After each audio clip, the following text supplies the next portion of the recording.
ఆంధ్ర తెలంగాణలో తక్కువ ఫీజులతో high quality results ఇస్తున్న ఏకైక సంస్థ తిరుమల్ ఐఏఎస్ ఇన్స్టిట్యూట్. ఇయాల ఎస్ఎల్బిసి ఆనాడు రాజశేఖర రెడ్డి గారు ఉన్నప్పుడు ఫ్లోరైడ్ జిల్లా అయిన నల్గొండ జిల్లాకు 3,60,000 ఎకరాలకు గ్రావిటీతో నీళ్లు ఇవ్వాలని ఎస్ఎల్బిసి ఆనాడు 2,000 కోట్లతో ప్రారంభిస్తే ఆనాడు దాదాపుగా 20 పైగా కిలోమీటర్లు ఉమ్మడి రాష్ట్రంలో టన్నెల్ తవ్వుతే నువ్వు తెలంగాణ వచ్చిన తర్వాత 4 ఏళ్లలో పూర్తి చేయాల్సిన ప్రాజెక్టును 10 ఏళ్ళైనా పూర్తి చేయక 10 కిలోమీటర్లు పక్కన పెట్టి ఈరోజు శాశ్వతంగా నల్గొండ జిల్లాను ఫ్లోరైడ్లో ముంచి అక్కడి రైతుల చావులకు కారణం నువ్వు.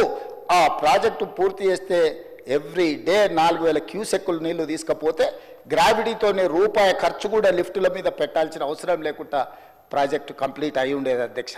ఇవాళ జరిగిన ఎస్ఎల్బిసి ప్రమాదానికి ఆ 8 మంది చావులకు నువ్వు కారణం కాదా? వాటి వివరాలు నేను మళ్ళీ చెప్తా అధ్యక్ష. అలాంటిది పాలమూరు రంగారెడ్డి ఎత్తిపోతలు తెలంగాణ రాష్ట్రం వచ్చినాక ప్రారంభించి 10 సంవత్సరాలైనా నువ్వు పూర్తి చేయలేదు.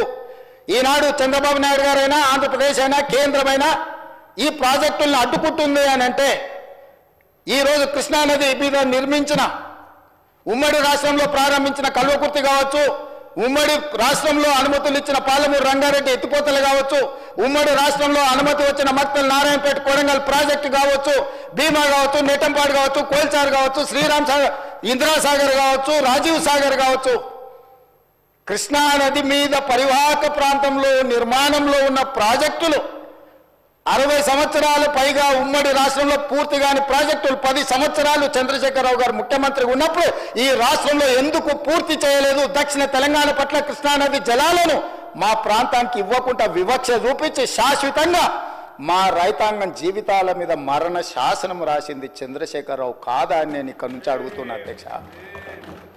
ఇవాళ ప్రతిపక్ష నాయకుడు వచ్చి ఇక్కడ కూర్చుంటుంటే నేను అడిగేదానికి సమాధానం చెప్పాల్సి వస్తుందనే ఈరోజు వారి ముఖం చాటు చేసింది అధ్యక్ష.